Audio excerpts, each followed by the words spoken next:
So somebody asked me, "Oh Christ, what do you think about, people getting divorced after 10 years of marriage, 20 years of marriage, 30 years, 40 years?" And yes, don't be shocked. People get divorced 50 years of marriage. I saw one online the other time, and I also saw, 40 years, 35 years, 10 years, 20 something years of marriage. Yes, sad, but yeah, it happens and life goes on. People opt out of their marriage when they feel like, everybody, has strength in a different way. So a person that is strong enough to leave their marriage after 6 months is not the same with the person that will leave their marriage after 10 years or more, because, they are finding strength. And I keep saying this thing, I hear a lot of people say we're not compatible and that's why the marriage didn't work. And that is absolutely true. If a marriage gets to end after 10 years, 15 years, 20 years, this means that it is just one party that was keeping this marriage going. You get, when I say it's just one party keeping this marriage going, I don't mean that the other party is not trying, but they are not doing what they're supposed to do. You get, no good marriage breaks off. Like, yes, that's true. So when a marriage, it means that one person that has been holding this marriage, making sure that the marriage is there intact, the person is tired and the person says, no, this is my breaking point. Like, this is like the last point. Like, this is, I've had enough.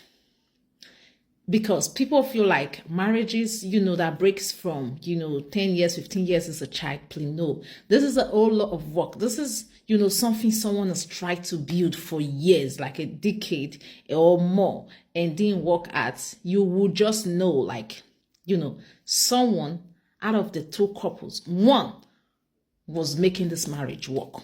The other one was just doing life, doing their thing, and, not caring that, okay, they're married. The other person is fed up and say, okay, I don't care if it's 20 years, if it's 30 years, I gave up. Like, ends up, I'm not doing it again. And that's how it ends.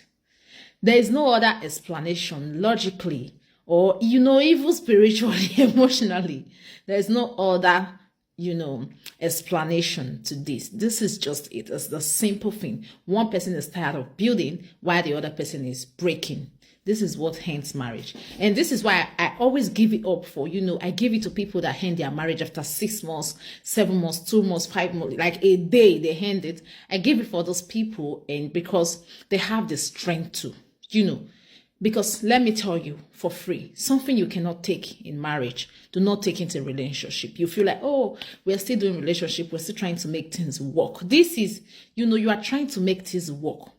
So if it's not working in the relationship, you hop out of it.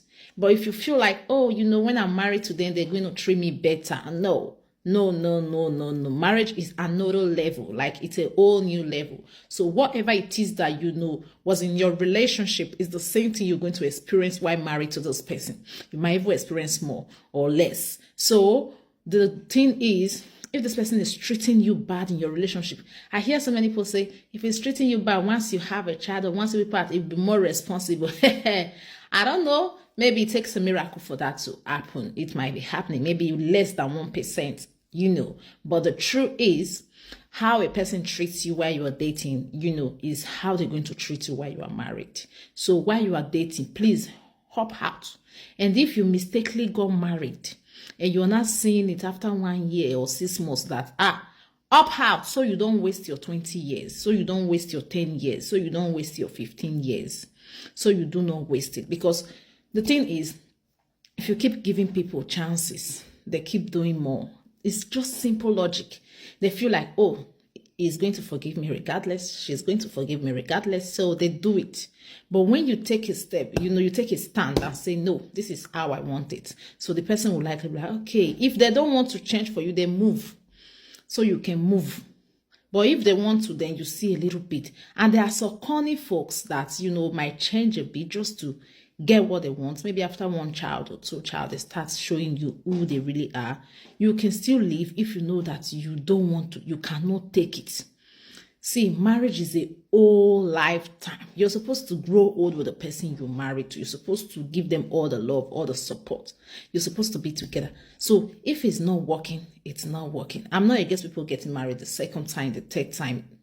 Nah, I'm not against it, because these days people are, if you find that perfect person, I sorry for using the word perfect, because nobody is perfect, but if you find that person that is comfortable with you, like person that can compromise for you and you can compromise for the person, it's peaceful, it's beautiful. But if you feel like something is missing, then something is missing, be it in your marriage, in your relationship. First, I always say try to work it out. But if it's not working, it's not working. You're going to, if you try to, to work something out for a year, even 6 months as a whole, you try to work something and the thing is not working. Trust me, 20 years, in 25 years, in 100 years to come, the thing is still not going to work. So that's just it. So I hope I help. So stop criticizing people that are divorcing, because I feel like nobody that will put sugar for a matter will say no. I feel like no perfect marriage will go broken. No, there is something. There must be a crack. There must be something wrong. Be it a little crack or a big crack. A crack is a crack. So yeah, that's it. And there is this thing that most of you do after a marriage of 20 years or 10 years or 5 years and more ends. You go into this person and start telling them, what happened now? You people have spent so long together now. Why did you not just continue now? It is disrespectful, absolutely disrespectful, because, for someone to stay that long, it means they want their marriage to work. So if they've had enough, you are in no place to tell them, what you done the beer since then? Why you not can't just continue to the beer run? It is none of your business, and it's actually very, very annoying. And then you tell them, for you to date 10 years, you're 20 years, and now you want to come more. That means you get what you don't see for outside. Why you not come more since then? It is crazy. You don't tell somebody their limit. They tell, like they can tell for themselves, like this is my limit. I'm done. Like I'm not doing again. It's not in your place to tell them, oh, after 20 years now, wow, after 10 years, after 5 years now. It is not in your place, because, for them to spare that long time, you're supposed to respect them. I respect people that can go out of their marriage after 6 months because they have a whole lot of strength. And I also respect people that take time, take years, try to make it work, to see if it will work. And it's, finally it didn't work. I respect those people. So please, stop going to these people telling them that, you forbearance one, me, you're supposed to don't they used to run. No, nobody gets used to pain. Nobody gets used to being treated the way they don't want to be treated. They just, bear it and, try to, make it work, but nobody can ever get used to being treated in the way they don't want to be treated. And that's